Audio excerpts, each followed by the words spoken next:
बंगळुरूमधल्या police यंत्रणेचं आणि इथल्या स्थानिक प्रशासनाचं अपयश म्हणायला हवं। एवढी गर्दी या ठिकाणी होईल याची कल्पना असताना सुद्धा पुरेशी यंत्रणा कार्यान्वित ठेवली नाही आणि त्यातूनच हा सगळा प्रकार घडलेला आहे हे स्पष्ट आहे। अक्षता नाईक आपल्याला अपडेट देतात। अक्षता, रॉयल चॅलेंजर्सने गेल्या 18 वर्षांनंतर प्रथमच किताब पटकावलेला होता आणि हा किताब पटकावल्यानंतर आज चिन्नस्वामी स्टेडियम येथे विजय जल्लोष साजरा करण्यात येत होता। यावेळी विजय रॅलीचं आयोजन सुद्धा केलेलं होतं। विधानसभेपासून ते स्टेडियम पर्यंत विजय रॅली निघाली होती, मात्र यावेळी गर्दी झाली आणि ही गर्दी पांगविण्यासाठी पोलिसांनी सौम्य लाठीचार्ज केला। यामध्ये आता तब्बल 11 जणांचा मृत्यू झाल्याची माहिती आलेली आहे। तसेच 27 जणांना रुग्णालयात दाखल केलेलं आहे।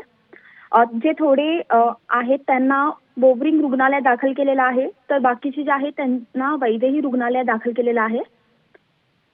यातील बोवरिंग रुग्णालयात 7 जण मृत पावलेले आहेत, तर वैदेही रुग्णालयामध्ये 4 जण मृत पावलेले आहेत।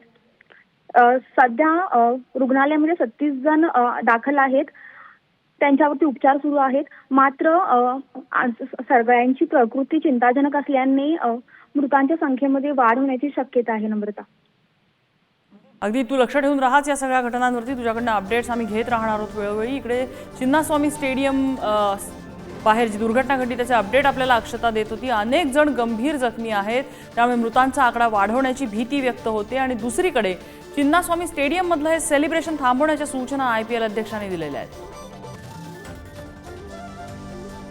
आणि DK शिवकुमार यांनी या संपूर्ण प्रकारानंतर दिलगिरी व्यक्त केली आहे।